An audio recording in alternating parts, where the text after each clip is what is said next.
International flight operations of Indian airlines such as Air India, IndiGo, and others have taken a direct hit after Pakistan decided to close its airspace to Indian carriers amid rising tensions between the two countries following the Pahalgam terror attack. Flights bound for North America, the UK, Europe, and the Middle East from North Indian cities will now take longer alternate routes over the Arabian Sea, resulting in extended flight durations of up to 2.5 hours.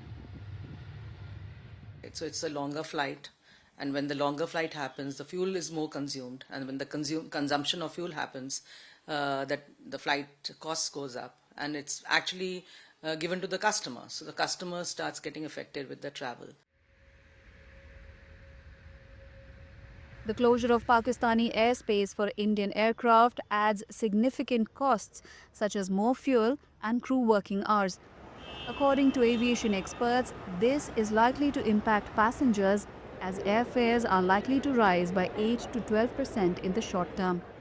In addition, there could be longer layovers for westbound flights, though it is unclear how many flights will actually be affected due to the closure of the Pakistan airspace for Indian flights.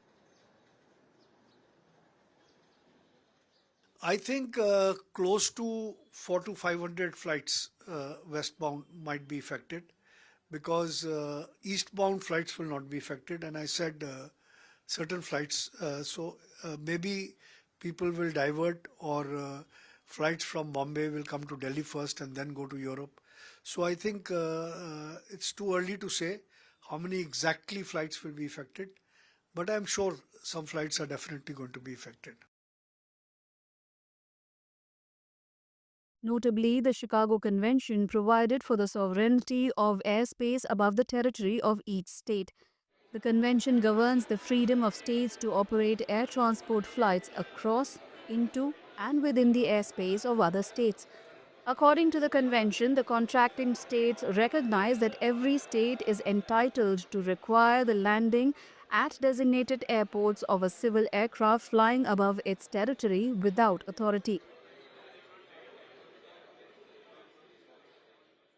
It is a problem, but it has to be dealt with in a more innovative way so that the other side also feels that whatever measures they have taken, which is against the conventions, the Chicago Convention, wherein it is very clearly written in the Article 9, that the airspace above a nation is their sovereign territory, but they cannot discriminate between the airlines. If they want to close an airspace, they can close an airspace because of emergency or any eventuality, but they cannot single out one particular registration or airlines or country.